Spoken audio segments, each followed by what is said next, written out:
Eu acho que a gente podia começar agora, né, Carla? Eu queria agradecer a Carla Gevu, que eu já conheço de muitos anos. No tempo que eu fazia residência, ela também frequentava o hospital, era uma pessoa que sempre foi muito interessada. Ela tem mestrado e doutorado em neurologia, é uma cefaliatra de alto nível, cefaliatra de escola realmente, e vai nos brindar com uma aula sobre um assunto que é muito interessante e um assunto que é cheio de desconhecimentos, digamos assim, apesar de ser frequente. Então, Carla, a Carla vai falar sobre cefaleia pós-traumática. Você tem habitualmente 50 minutos, mas não é um tempo tão rígido, e depois há uma discussão. E eu queria dizer uma vez mais que você é inteiramente livre, sem nenhum tipo de censura, sem nenhum tipo de patrulhamento, para falar do modo que você quiser e para falar o que você quiser a esse respeito, Carla. Muito obrigado. Eu queria pedir a todos que desligassem os microfones, obviamente só fica a Carla com ele ligado, e a palavra é sua, e mais uma vez, muito obrigado. Bom, boa noite a todos. Eu agradeço as palavras gentis do professor Fernando Gameleira. Eu vou tentar, deixa eu só colocar aqui os nossos slides. E vamos ver aqui. E gostaria de agradecer ao professor Fernando Gameleira por esse convite. Para nós é uma honra, é uma satisfação participar aqui desse grupo, que são sempre colaboradores ilustres, como nós falávamos há pouco.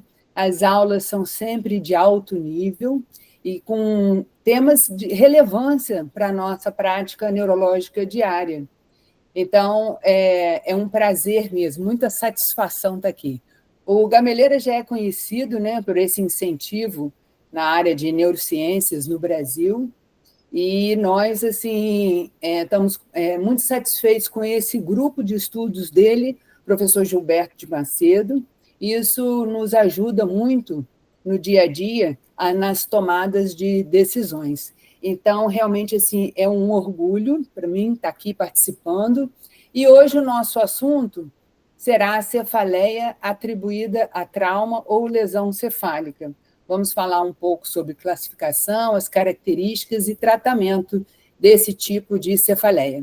Essa cefaleia está classificada na parte 2 da atual classificação internacional de cefaleias, né? Uma cefaleia secundária, e ela ocorre dentro de 7 dias após uma lesão ou quando o paciente é capaz de recuperar a consciência e relatar e sentir a dor. Geralmente, essa dor pode ser classificada em aguda, se ela tem menos de 3 meses, e persistente, se ela tem mais de 3 meses. O curso natural dessa dor, para alguns autores, eles distribuem em fase uma dor que é mais aguda, uma dor que é persistente, de acordo com a classificação, mas alguns ainda acham que ela pode ser classificada como dor de longo prazo, se por acaso ela permanece após 12 meses, 1 ano da lesão ou do trauma. A cefaleia ela pode ser atribuída à lesão, a causa mais comum é traumatismo craniano, mas pode ser lesão da cabeça. Ah, não, está em tela cheia. Um minutinho só. Modo leitura embaixo. Agora tá? Dá uma olhada, vê se está. Então, agora deve estar. Então, a cefaleia é um sintoma que pode ocorrer após lesão na cabeça, no pescoço ou no cérebro. Em geral, a causa mais comum é traumatismo crânioencefálico. Mas tem também a lesão enchicotada, trauma do pescoço, a gente tem que lembrar disso, principalmente na cefaleia cervicogênica, e também a cefaleia por intervenção cirúrgica após craniotomia. E aí, então, os tipos de cefaleia atribuída a trauma, hoje em dia, ela pode ser estratificada como atribuída à lesão traumática moderada ou grave, de acordo com a lesão, né, a lesão ocorrida do TCE grave ou TCE leve, que a gente chama de concussão. Esse, sim, tem uma incidência bem maior, 91%, E, assim, ao contrário do que nós esperávamos, todo mundo pensa, uma lesão maior vai causar mais cefaleia, o que não é verdade. A lesão traumática leve ou concussão é a que mais apresenta cefaleia atribuída ao trauma. Então, a cefaleia atribuída ao trauma é a cefaleia secundária mais frequente, ela só perde para a cefaleia por uso excessivo de medicamentos. Então, é o sintoma físico mais comum após um traumatismo crânioencefálico. Se nós fôssemos falar um pouco da prevalência, a cefaleia aguda, a cefaleia aguda, ela é mais frequente do que a cefaleia persistente. Porque muitos pacientes apresentam a dor no início do trauma, a maioria em 24 a 48 horas após o trauma, e essa dor tende a desaparecer em cerca de um mês. Em geral, quando completa os 3 meses, muitos pacientes já estão bem dessa dor. 42% dos pacientes podem ter, então, a forma persistente, o grupo menor. Esses pacientes, então, como nós já falamos, os pacientes têm mais essa dor com traumatismo craniano leve, e uma população também que tem taxas grandes são os atletas, principalmente atletas de lutas ou atletas com grande violência de esporte. Além disso, assim, se nós fôssemos usar os critérios diagnósticos da IHS, como que nós precisamos utilizar esses critérios? Já há uma dificuldade hoje com relação à nomenclatura. Nós ainda hoje, em 2025, utilizamos cefaleia pós-traumática. As pessoas ainda, nem os próprios médicos, aderiram aos critérios diagnósticos. Nós não falamos cefaleia atribuída ao trauma. Então, isso é uma coisa para a gente prestar atenção para o diagnóstico. E, às vezes, é necessário para o diagnóstico fazer exames complementares de neuroimagem mais frequentemente do que em outros tipos de cefaleia, porque aqui, provavelmente, nós, às vezes, precisamos excluir outras complicações intracranianas. Então, voltando, assim, para a classificação, falando de diagnóstico, nós já sabemos, então, que a cefaleia atribuída ao trauma, ela tem que se desenvolver dentro de 7 dias, apesar de 7 dias ser um critério arbitrário. Alguns autores acham que tem que ser mais tempo, outros menos tempo. Nós vamos discutir um pouco melhor isso depois. E essa dor pode piorar ou trazer as características de uma cefaleia primária, né? O paciente pode desenvolver uma dor de cabeça parecido com qualquer cefaleia da parte 1 da classificação, qualquer cefaleia primária, até mesmo a cefaleia cervicogênica, sendo que as mais comuns é o migrânia-like, né, semelhante à migrânia, e semelhante à cefaleia do tipo tensional. É raro algum paciente apresentar cefaleia trigêmino autonômico, mas o que não é também assim estranho, mas é muito menos frequente.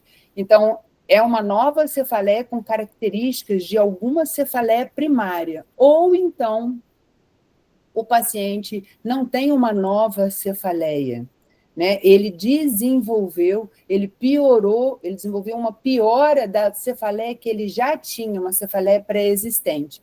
E segundo a classificação, para ele ter realmente classificado uma piora da dor que ele já tinha, tem que aumentar 2 vezes ou mais essa dor na frequência ou na intensidade. Aí sim é considerado uma piora da cefaleia que ele já tinha, ou então o paciente apresenta uma nova cefaleia com algum fenótipo da classificação número 1. Falando um pouco dos especialistas que argumentam que a cefaleia pode surgir após um intervalo mais longo do que 7 dias, nós chamamos a atenção aí para o professor Marcelo Valença, de Recife, que mostrou num trabalho dizendo que os pacientes dele, alguns pacientes, 24% dos pacientes dessa casuística dele, tiveram a dor começando 30 dias mais de 30 dias após o trauma, mas o que não é muito frequente. Isso, às vezes, limita, né, uma classificação muito rigorosa daquela dor de cabeça, ela tem que ter uma estreita relação causal com o trauma, então, às vezes, é por isso que a gente usa realmente o critério de 7 dias. Com relação ao fenótipo da semelhante à enxaqueca ou semelhante à cefaleia do tipo tensional, realmente vai ser a apresentação clínica que cada paciente vai apresentar. A de longe, a mais comum são as características da migrânia, realmente a enxaqueca. A intensidade da dor geralmente é moderada a forte. Os pacientes podem apresentar fotofonofobia, náuseas. E a segunda apresentação mais comum é o fenótipo cefaleia do tipo tensional.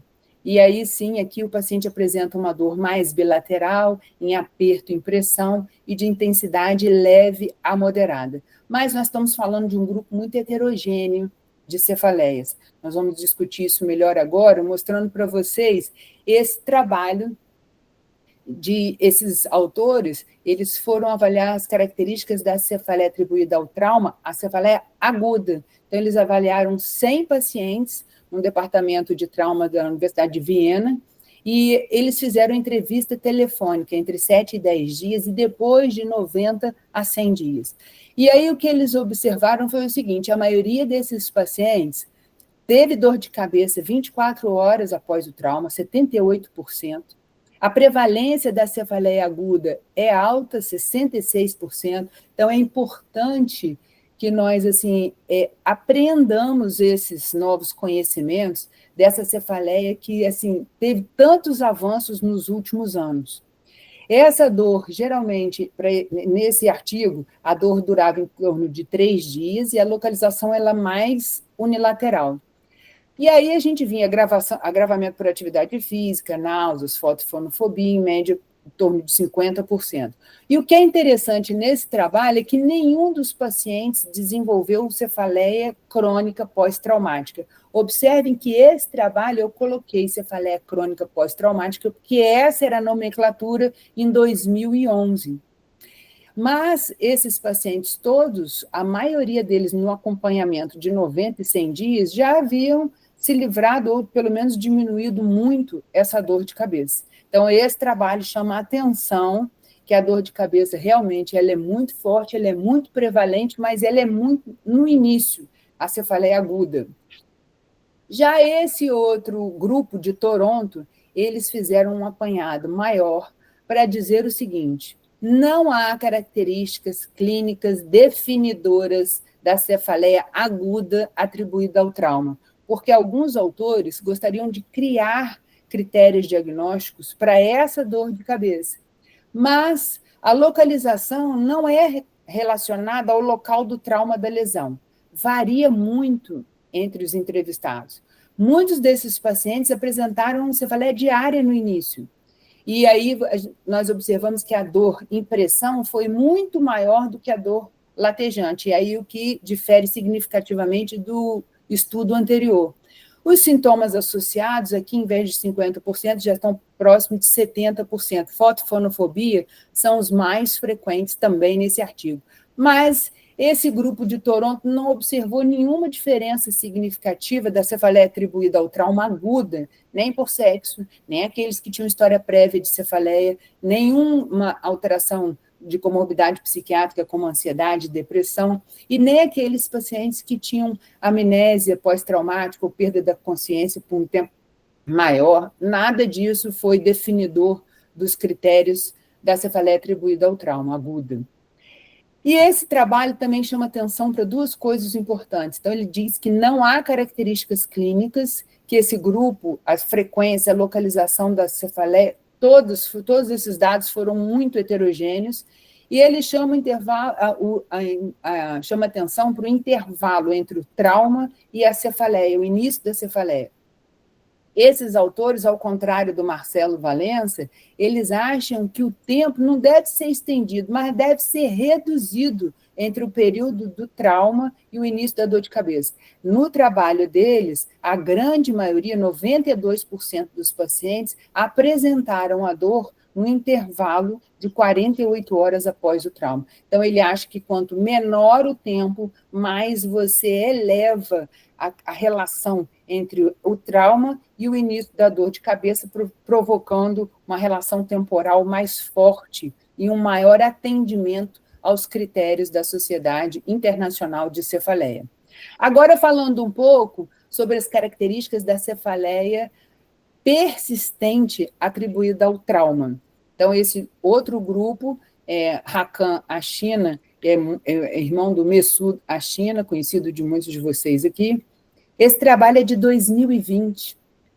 E esse pesquisador também queria desenvolver ou padronizar as características da cefaleia que persiste após um trauma. Então, ele separou 100 indivíduos e aí foi examinar assim, que, na maioria desses indivíduos, a quantidade média de dias de dor de cabeça por mês variou muito, de 25 a 7 dias. Mas 91% desses pacientes tinham o fenótipo da enxaqueca migrânia-like. A intensidade da dor, esses pacientes eles repararam que a dor era moderada a grave, e 92% dos pacientes ela era quase todos os dias moderada a grave. A localização era bilateral, 70% na região frontal. E o tipo da dor, eles não conseguiram separar, uma combinação, ora pressão, ora latejante, e desencadeantes essas exacerbações de dor eram todos semelhantes à enxaqueca: estresse, privação do sono, claridade excessiva. E aí o que a gente observa também é que essa cefaleia ela é um sintoma comum de uma síndrome ainda maior que nós todos conhecemos, que é a síndrome pós-traumática. Ela faz parte dessa síndrome e ela não é o único sintoma, mas ela é o sintoma mais importante, é o sintoma mais frequente e é comumente o sintoma que mais persiste. Claro que nós sabemos também que existem outras alterações de vertigem, dificuldade de concentração, transtornos cognitivos, né, ansiedade, depressão. Esses pacientes eles estão sendo cada vez mais estudados, são progressos significativos nos últimos anos, principalmente porque esses pacientes apresentam transtornos cognitivos associados ao trauma, não tão frequentes quanto a cefaleia, mas são dados assim que estão trazendo muito interesse para os pesquisadores. Não só os transtornos cognitivos, como também os transtornos de comorbidade psiquiátrica, ansiedade, depressão. Esses pacientes, eles se lembram muito do trauma, eles têm a qualidade de vida diminuída e afetada por isso. Então, lembrem-se, todas essas alterações da síndrome pós-traumática afetam a recuperação do paciente. Então, nós temos que lembrar que essas comorbidades são prevalentes e devem ser consideradas no tratamento. Agora, falando um pouco da fisiopatologia da cefaleia atribuída ao trauma. São vários mecanismos subjacentes, e isso, hoje em dia, alguns autores acham que são aumentos de substâncias inflamatórias, ativação de micróglia, astrócitos. Outros falam de inibição ou ativação de vias ascendentes, moduladoras e descendentes inibitórias de dor. Também estão pesquisas assim, estão sendo realizadas com relação ao CGRP, nesse sistema modulatório descendente. São várias alterações metabólicas também da glicose, e aí incluindo nisso toda aquela alteração inflamatória. Mas o que a gente observa é que cada vez mais as pesquisas mostram que esses mecanismos são diferentes da fisiopatologia da própria enxaqueca. E a maioria desses pacientes com cefaleia atribuída ao trauma apresentam, muitos deles, a migrânia-like, o fenótipo de migrânia, e esses pacientes acabam sendo tratados como migrânia. Interessante lembrar da hipótese de Sapir, que apesar de ter sido levantada no ano de 2000, ainda continua bastante atual. Não se trata realmente a síndrome pós-traumática, não se trata tanto do que acontece com a cabeça na hora do trauma, mas com a cabeça de quem acontece, ou com qual cabeça acontece. Se um cérebro já é sensibilizado ou disfuncional por uma cefaleia pré-existente, parece que isso sim faz com que a pessoa apresente mais cefaleia após um traumatismo craniano leve. Então, voltando para a classificação internacional, eu não vou cansar vocês com isso aqui, mas é importante que nós utilizemos, então, o termo cefaleia atribuída a trauma ou lesão cefálica, e que nós temos que lembrar o seguinte: a cefaleia pode ser dividida em aguda e persistente, e ela pode ser dividida de acordo com o trauma, em trauma leve ou associada, atribuída à lesão traumática moderada ou grave. A cefaleia aguda atribuída à lesão enchicotada, ela pode ser também dividida em aguda e persistente, e ela deve ser lembrada principalmente para a cefaleia cervicogênica. E a cefaleia aguda e persistente associada à craniotomia também é importante. Nós sabemos que todas elas são divididas em aguda e persistente. E falando um pouco sobre os fatores de risco para a pessoa desenvolver a cefaleia atribuída ao trauma, parece que sexo feminino, idade avançada tem uma recuperação mais lenta e incompleta. E aí a gente pensa que alguns fatores mecânicos, a cabeça rodada ou inclinada na hora do impacto, mas o trauma mais leve é o mais frequente e é o mais grave para produzir a cefaleia. A relação entre a gravidade da lesão e a gravidade da síndrome pós-traumática não é bem estabelecida, não, exatamente o inverso, né? É o contrário.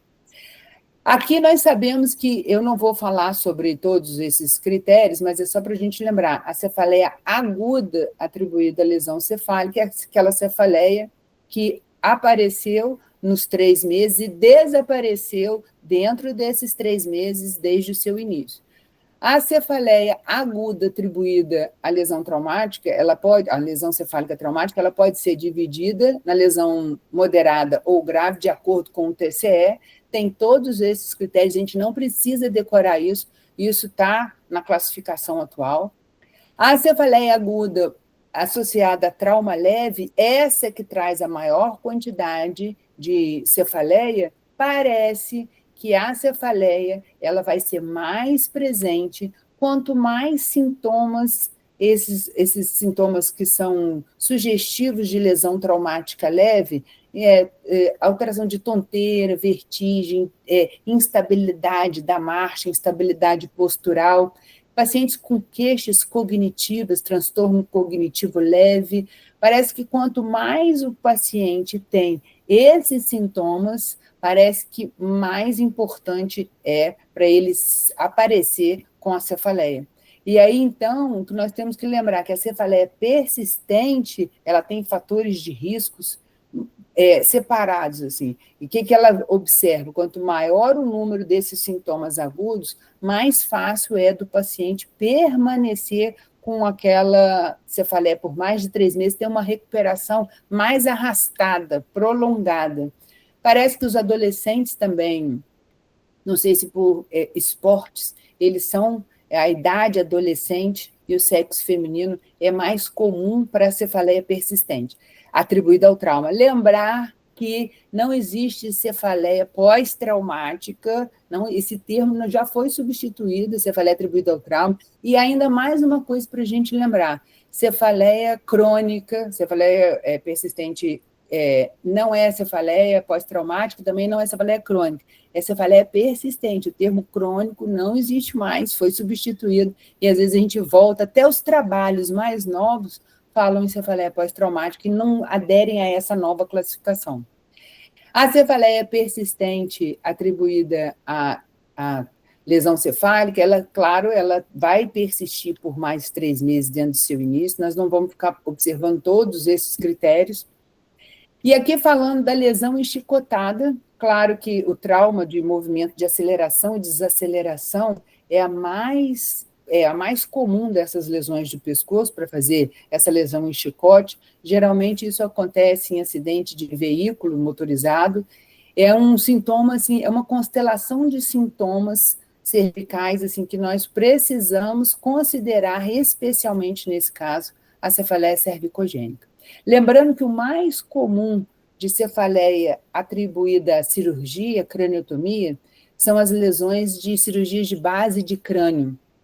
E, geralmente, a dor é sentida como máxima no local da craniotomia, mas também pode ser confundida com aquele perfil de migrânia-like ou cefaleia do tipo semelhante à cefaleia do tipo tensional. E aqui nós temos que lembrar que quando um paciente desenvolve cefaleia, após craniotomia, nós temos que lembrar um monte de coisa. A cefaleia cervicogênica, por causa do posicionamento durante a cirurgia, lembrar da cefaleia por hipotensão licórica, lembrar de infecções, de hemorragia, e aí todas as complicações que ocorrem durante uma cirurgia. Um quarto desses pacientes que apresentam cefaleia ou aguda a craniotomia, vai apresentar a forma persistente. E aqui nós vamos considerar um pouco sobre as limitações dos critérios atuais. Eu sei que tem o critério arbitrário de 7 dias, alguns querem que fique mais, que esse critério seja estendido, outros sugerem que ele seja diminuído para 48 horas, mas eu acho que o mais difícil aqui é fazer com que os médicos e os trabalhos passem a chamar cefaleia atribuída ao trauma e que troquem o crônico pelo persistente. Talvez isso seja dos pontos mais importantes. Agora, falando, uma outra coisa que é interessante é como esse grupo de cefaleia atribuída ao trauma é heterogêneo.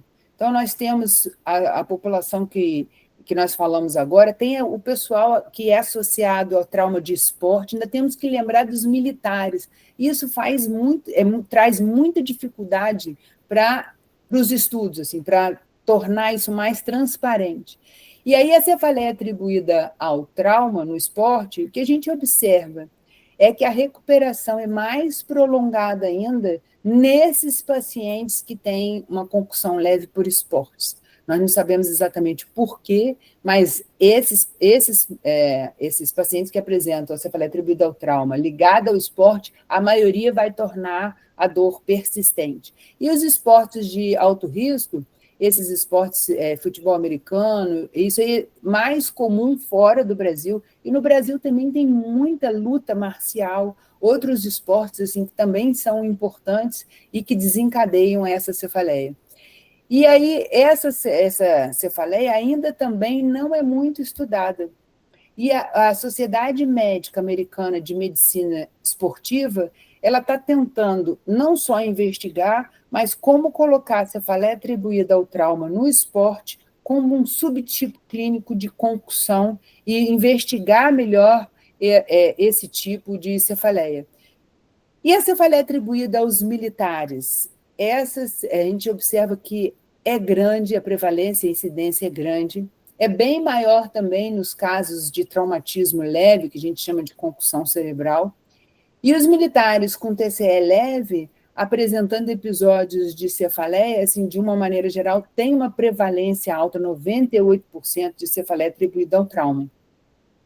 Para os militares, a cefaleia atribuída ao trauma costuma ser mais intensa e frequente do que as cefaleias não traumáticas. E nesses, parece que as cefaleias são mais contínuas, incessantes, elas se tornam persistentes e mais difícil de tratamento, mais refratárias. Observem que isso é um artigo publicado da Neurology de 2020. Com relação a sintomas cognitivos nesse pessoal da área militar. Então, isso tem sido cada vez mais estudado.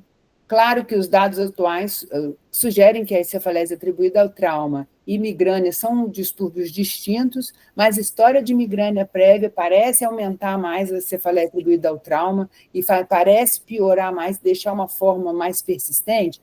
Esse pessoal da área militar, parece que eles sofrem mais também com os transtornos cognitivos, ou parece que isso é mais investigado nessa área? E como os trabalhos são todos separados, isso dificulta o estudo geral. Mas nessa amostra grande, esse trabalho é importante, foi publicado esse ano que passou na Headache, foi uma amostra bem significativa e representativa dos veteranos, foram um número grande, mais de 30 mil pacientes com enxaqueca, 31 mil com TCE, e aí eles viram aqueles que relataram enxaqueca e o traumatismo craniano, e aí o que eles observam é que os sintomas cognitivos são piores do que seria previsto do que em pacientes com enxaqueca e em pacientes com traumatismo craniano, e quando se junta isso, parece que é pior, e as comorbidades psiquiátricas também parecem maior neste grupo. Então, são estudos todos isolados, mas isso foi publicado agora na Headache, mais uma vez, assim, chamando a atenção para o progresso significativo nessa área e para esse tipo de cefaleia na atualidade. Agora, se nós fôssemos falar assim, dos tratamentos, então, como nós vimos, todos os trabalhos são bem separados por áreas. E aí, na hora de tratar, as evidências também são limitadas. Não existem terapias testadas para os pacientes com cefaleia atribuída ao trauma. Então, a abordagem de tratamento é sempre baseado na cefaleia primária, que é essa cefaleia atribuída ao trauma mais se assemelha. E isso nós estamos em 2025. Então, considerações sobre o tratamento. Anti-inflamatórios. A Sociedade Americana de Cefaleia chama a atenção nesse estudo só relacionados a jovens, porque ainda não tem adultos, é uma área muito escassa de trabalhos. Mas eles dizem o seguinte: é necessário evitar anti-inflamatórios nas primeiras 48 horas, porque há risco de sangramento intracraniano, é mais prudente. Mas, como o risco de sangramento intracraniano é raro, alguns autores consideram que dentro de 48 horas, se não tiver muita preocupação, pode ser usado. E uma alternativa eficaz seria usar anti-inflamatórios de ação mais prolongadas, como naproxeno. Atenção para o uso excessivo de medicamentos analgésicos, porque essa dor pode se tornar um pouco mais arrastada e o paciente vai utilizar medicamento analgésico por muito tempo. Isso é também trabalho publicado na Headache do ano passado. Eles conseguiram separar alguns trabalhos, e esse de 2024 também chamando atenção para o uso de triptanos após o traumatismo craniano. Há opiniões divergentes entre os especialistas. Por isso que há uma necessidade de nós melhorarmos não só o uso corriqueiro entre nós da classificação, mudar a nomenclatura, também como de estudar medicamentos específicos para essa população. O que eles estão observando é o seguinte: os triptanos, será que eles deveriam ser evitados após uma concussão, devido às suas propriedades vasoconstritoras? Será que o fluxo sanguíneo pode estar alterado? Então, em menos de um mês, isso não seria muito boa ideia?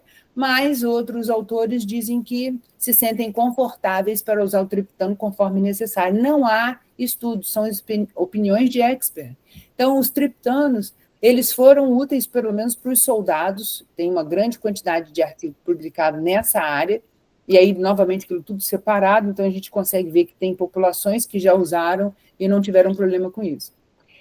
Esse outro trabalho, também do último ano, muita quantidade de trabalhos novos nessa área, foram estudar exatamente se haveria problema utilizar qualquer desses triptanos. Esse estudo foi conduzido de modo prospectivo, de 2013 até 2017, e desses quase 300 participantes, eles selecionaram 40 pelos critérios rígidos de inclusão, e eles observaram que o sumatriptano, um medicamento específico para enxaqueca, pode ser benéfico para a cefaleia atribuída ao trauma em diferentes fenótipos, mesmo aqueles que têm um fenótipo cefaleia do tipo tensional-like. E aí, então, mais uma vez, assim, abre os nossos olhos, porque essa população, ela tem que ter medicamentos estudados para esses pacientes. Não basta fazer uma cópia da cefaleia, de tratamento de cefaleia da parte número 1 da classificação, ou as cefaleias primárias. Outras opções que são utilizadas principalmente para aquelas cefaleias mais refratárias são os corticoides orais, principalmente na fase bem aguda do trauma. Existem trabalhos mostrando que esses medicamentos são possíveis de ser utilizados nas primeiras 2 semanas após a lesão, e isso está no Guidelines da Sociedade Americana de Cefaleia. São as terapias intravenosas para aqueles que não responderam nem a corticoide. Então, pode ser utilizado o anti-inflamatório, cetorolaco, proclorperazina, clorpromazina, ondansetron, possivelmente o ácido valproico injetável, que tem nos Estados Unidos, mas não é disponível no Brasil. Poucos são os trabalhos relacionados a tratamento farmacológico. E ao tratamento farmacológico agora não agudo, mas o preventivo. Não existem, novamente, terapias baseadas em evidências nesse tipo de população. não tem nada direcionado para a cefaleia atribuída ao trauma. Então, novamente, deve ser tratado com base na cefaleia primária, que mais se assemelha também para o tratamento preventivo. Aquelas semelhantes à enxaqueca, beta-bloqueadores, candersartana, amitriptilina, topiramate e os anticorpos anti-CGRP, e aquelas semelhantes à cefaleia de tipo tensional, a maioria dos trabalhos que eu selecionei separou amitriptilina, venlafaxina e mirtazapina. Então, opções para o tratamento. Antidepressivos tricíclicos, a medicação mais estudada é a amitriptilina. Anticonvulsivante, topiramato, que é utilizado para enxaqueca, mostrou redução de 50% a 70% da dor na cefaleia atribuída ao trauma. Medicamentos antihipertensivos, como o propranolol, teve redução nessa população de 50% dos dias de dor de cabeça, isso em diferentes artigos. E a cefaleia e a terapia direcionada ao CGRP, parece que 70% dos pacientes têm algum tipo de melhora, mas a resposta não é estratificada por tipo de cefaleia na maioria dos trabalhos. E a Academia Americana fez também esse guidelines, um posicionamento no último ano, achando que deveria assim, se posicionar, porque é uma quantidade de paciente muito grande, sem nenhum tipo de estudo específico. Nutracêuticos também podem ser incluídos, como magnésio, riboflavina e melatonina também. A cefaleia pós-traumática, então, é uma condição comum e potencialmente incapacitante, mas não tem padrões para o tratamento. E aí nós observamos o seguinte, existem padrões publicados pela Sociedade Americana para concussão em pacientes jovens, porque são pacientes ligados ao esporte. Para esses pacientes, os medicamentos agudos mais utilizados foram anti-inflamatórios e triptanos, e os medicamentos preventivos foram antidepressivos, amitriptilina, venlafaxina e mirtazapina. Antihipertensivos, todos os beta-bloqueadores e candersartana. Anticonvulsivantes, topiramato e de valproato de sódio, e os anticorpos monoclonais, galcanezumab e fremanezumab, também foram utilizados. Esse estudo foi feito pelo Rakan China também, mas só em crianças. E aí o que se observa é o seguinte, ainda não sabemos como os antagonistas do CGRP vão funcionar para esses pacientes, mas a China também publicou que houve redução de 50% nos dias com dor de cabeça nos pacientes que utilizaram erenumab. Já existe um tratamento, um artigo publicado com relação ao fremanezumab e cefaleia atribuída ao trauma. Esse estudo não demonstrou diferenças estatísticas entre tratamento com fremanezumab e o placebo. Parece que não teve muito significado assim, para desfechos de eficácia, mas a gente já observa que, pelo menos, são trabalhos realizados para esses pacientes. E aí, agora, em 2024, houve um artigo publicando, então, as diretrizes para os ensaios clínicos controlados em cefaleias secundárias, nunca estão disponíveis e agora estão disponíveis para a cefaleia atribuída ao trauma. Isso vai embasar vários artigos científicos daqui para frente para poder dar para nós direções e decisões na tomada de medicamentos, que deve fazer, de tratamento. Então, isso vai ser importante. Foi publicado agora, todos os artigos daqui para frente de estudos deverão seguir essas diretrizes para os ensaios clínicos. Com relação ao uso de medicação aguda, esse trabalho mostrou para a gente o seguinte, o uso de medicação aguda, os pacientes, 39 sujeitos usaram triptanos como medicamento agudo, sendo que cerca de metade relataram falta de eficácia.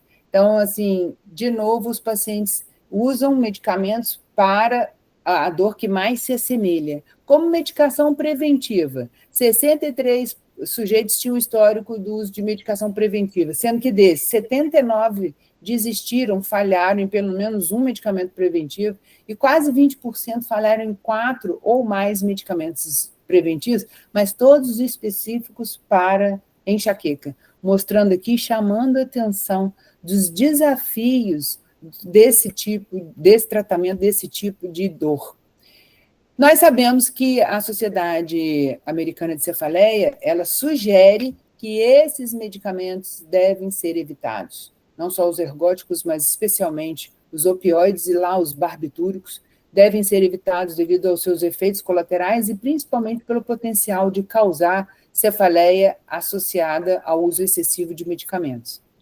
Falando um pouco de tratamentos não farmacológicos, eu acho que o que mais chama atenção é que terapia comportamental, terapia cognitiva parece ajudar um pouco, fisioterapia pode ajudar, pode ser benéfico para alguns pacientes, mas não temos evidências para acupuntura, e os resultados para esses dispositivos, né, de neuromodulação assim, são pobres.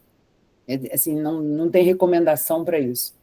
E os desafios ainda na cefaleia atribuída ao trauma é realmente a baixa adesão aos critérios da Classificação Internacional de Cefaleias, a nomenclatura atrapalha principalmente na produção de artigos científicos, de ensaios controlados. Então, a escassez de ensaios clínicos randomizados de tratamento para a cefaleia atribuída ao trauma é uma das coisas mais difíceis e mais desafiadoras no tratamento desses pacientes. E lembrando que tudo isso é muito difícil também porque as populações são heterogêneas, populações civis, esportivas, militares.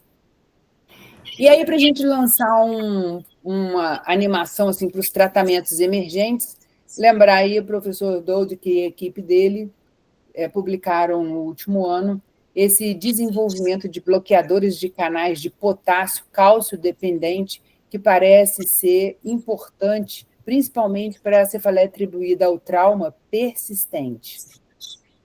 E, para terminar, eu gostaria de mostrar para vocês assim, as mensagens chaves para nós.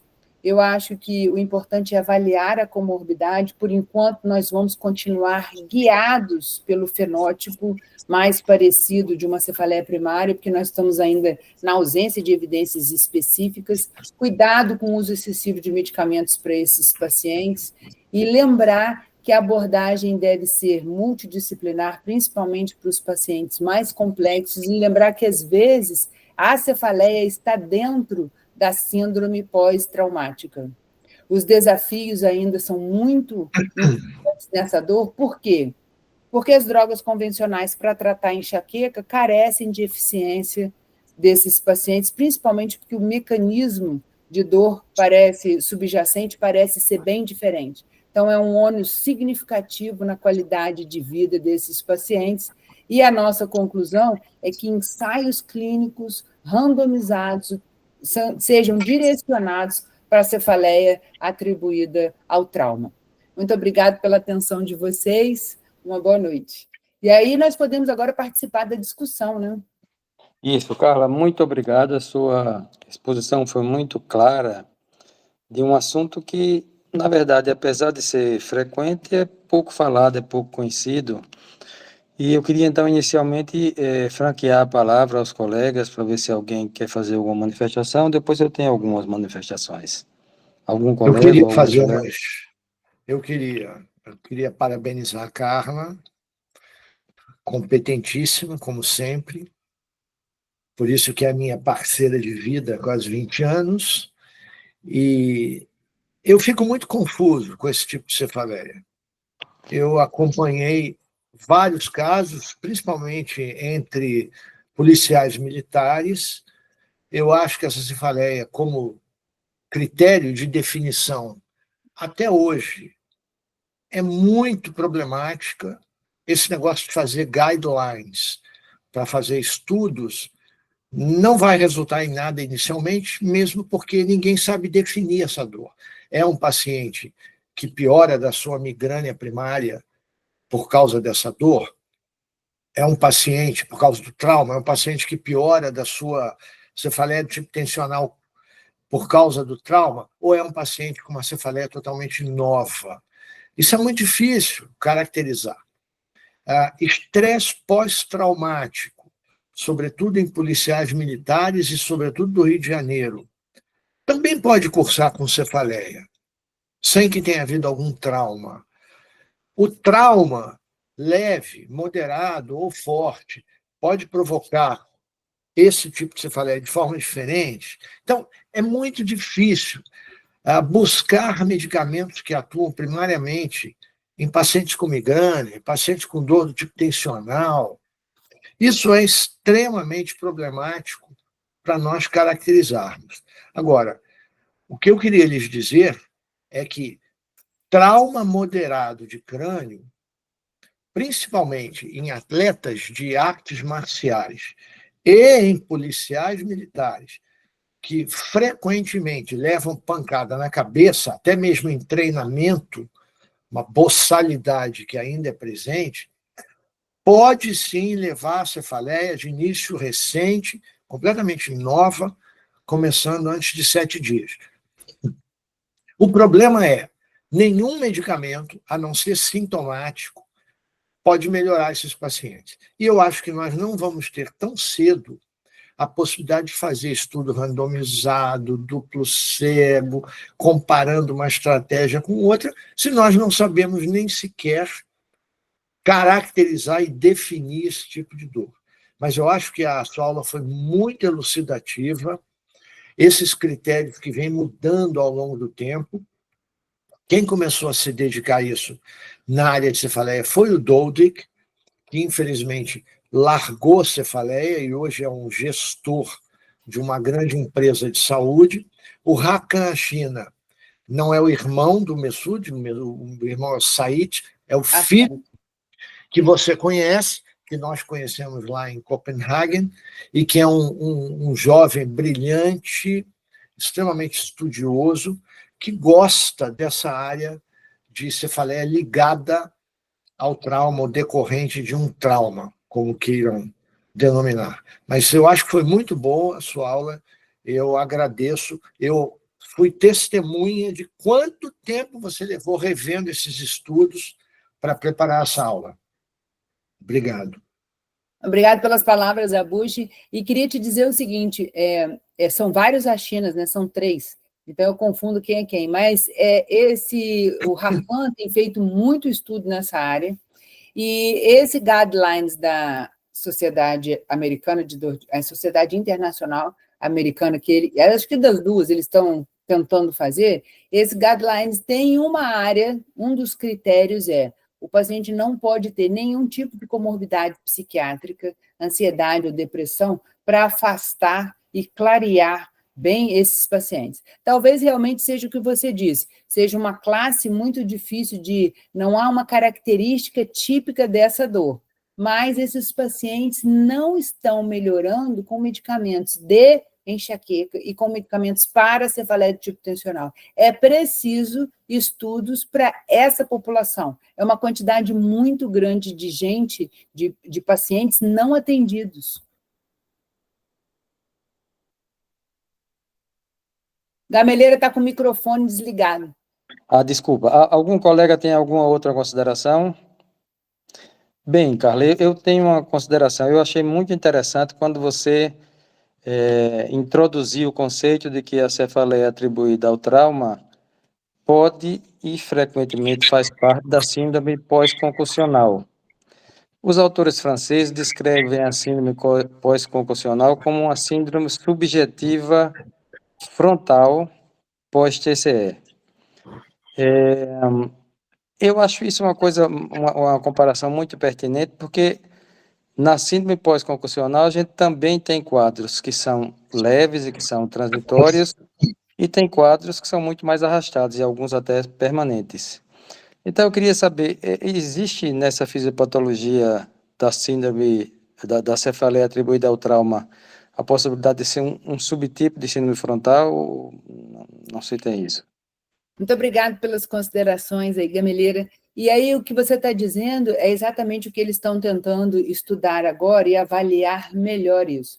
Porque os pacientes que têm cefaleia pós-traumática, eles têm também náuseas, fonofobia, mas isso tudo, distúrbios de equilíbrio, sintomas vestibulares, tudo isso pode ser sintoma da síndrome pós-traumática concussional. Então, será que isso é sintoma acompanhante da própria dor de cabeça ou é sintoma da própria síndrome pós-traumática? Então, nem isso é tão claro assim, eles não conseguem separar. Uma das coisas que eles estão tentando fazer com esses guidelines é também separar esses sintomas que acompanham, que quanto mais sintoma, mais dor de cabeça, quanto mais sintomas, mais ele está fazendo parte da síndrome pós-concussão. É ainda muito heterogêneo, não dá para separar ainda. Você tem Eu toda a tenho, razão. eu tenho também uma outra consideração, aí mais uma dúvida realmente.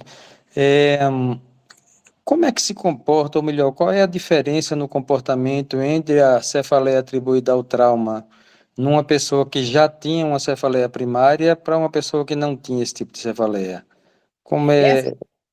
Então, essa pessoa que teve o trauma, ela pode desenvolver um outro fenótipo que não era o prévio. Ela pode, por exemplo, sofrer de enxaqueca e ter um trauma e apresentar uma cefaleia pós-traumática com fenótipo de cefaleia de tipo tensional ou com cefaleia cervicogênica.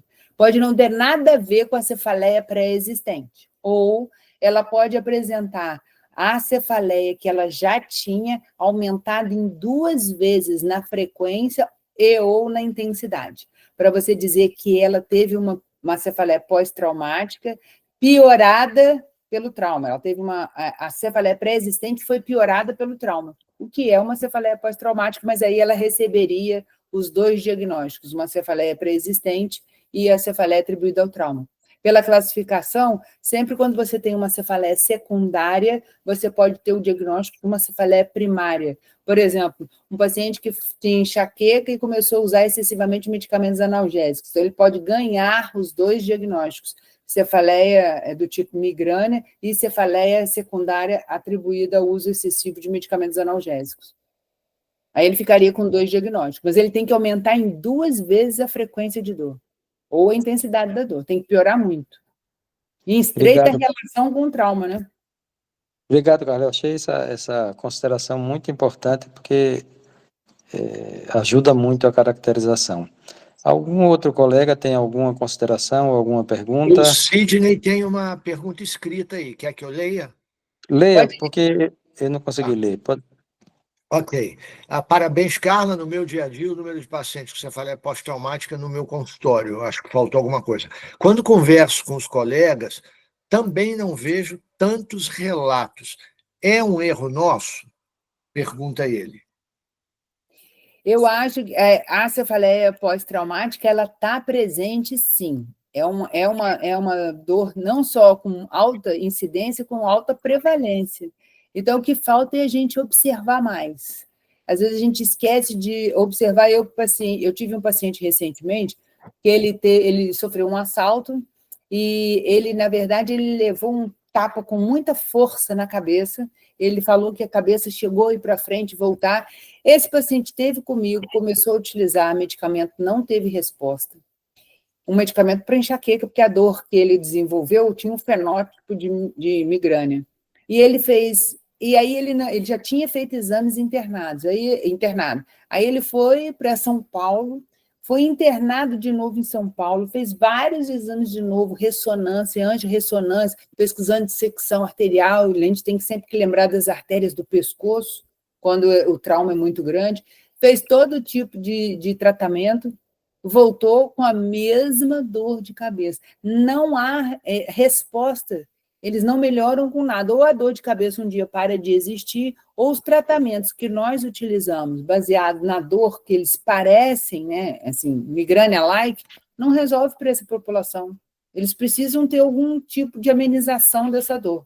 E a gente precisa estudar medicamentos para ele. Por isso que o Dode, que agora tem pesquisado esses novos medicamentos baseados em canais de potássio, e pegou um dos braços do estudo, é realmente de pacientes com cefaleia atribuída ao trauma, porque é uma população sem resposta de medicamentos. E eles sofrem, eles passam procurando vários medicamentos, tomando vários medicamentos. Esse paciente, agora, na última consulta, ele entrou em anticorpo monoclonal.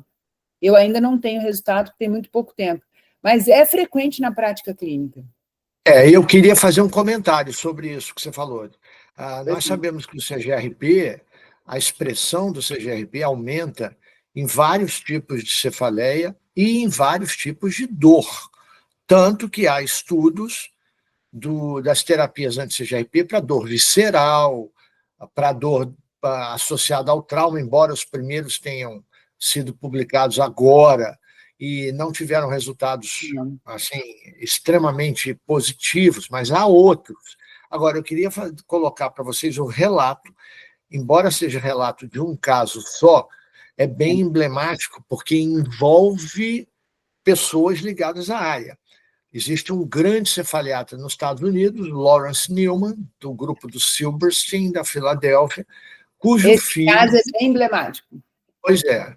O filho fazia futebol americano no high school e bateu com a cabeça e começou com uma cefaleia pós-traumática permanente, diária, típica, que começou quase que imediatamente, tentou todo tipo de tratamento, não melhorou absolutamente nada, e o fremanezumab estava sendo lançado.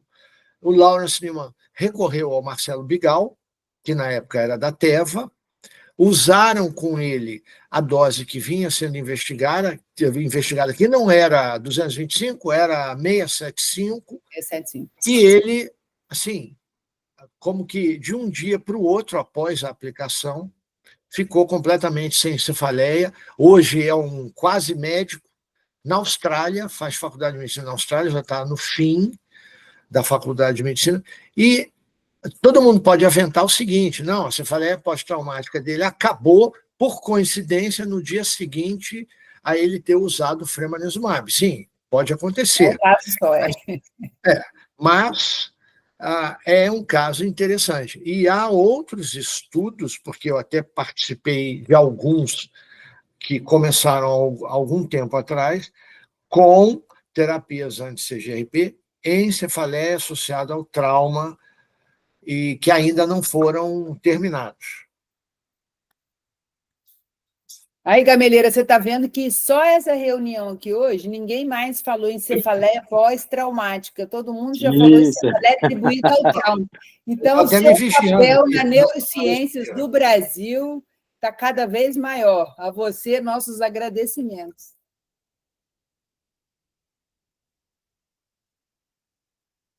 Travou, Gameleira, travou. Travou, né? Está ouvindo agora?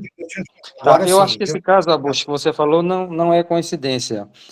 Provavelmente não, acho que ele é uma maneira de explicar para a gente que isso existe de fato e que esse anticorpo atua na fisiopatologia, seja lá de que modo for.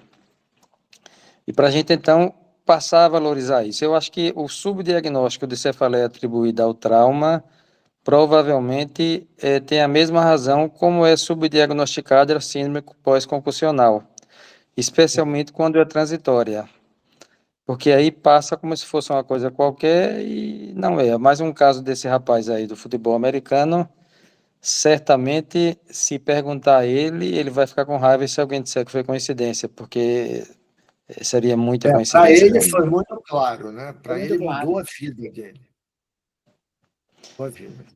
Pessoal, alguém tem mais alguma outra consideração? Bem, Carla, eu queria agradecer você. De fato, a sua aula foi extremamente elucidativa, de um assunto importante e que as pessoas não dão muita atenção. Eu acho que vai ser uma das aulas mais assistidas, porque ela foi muito, muito esclarecedora. E eu só posso agradecer você, dizer que a gente vai convidar você, ou melhor, vai convocar você para novas aulas. E muito obrigado a você, muito obrigado a Bush também pela participação e pelos outros colegas. E, enfim, eu queria dar uma boa noite a todos e dizer que, apesar de hoje ter sido uma noite atribulada para mim, eu estou muito feliz, fiquei muito satisfeito e vou tomar agora um vinho para relaxar um pouco. E vai ver o jogo do Botafogo, né? Isso, é isso aí. Muito bem. Gameleira, olha, muita satisfação. Agora 45. Muita satisfação. Foi um prazer estar aqui hoje com vocês, desse grupo de convidados ilustres. Fiquei muito lisonjeada e parabéns pela audiência aí. Estou vendo várias pessoas que a gente conhece, o Zé Luiz, um dentista que está sempre no nosso grupo, muitas pessoas assistindo. Parabéns aí. Muito obrigado. Muito obrigado e uma boa noite a todos. Obrigado, meu caro. Um abraço, boa noite. Boa Obrigado. noite. Tchau.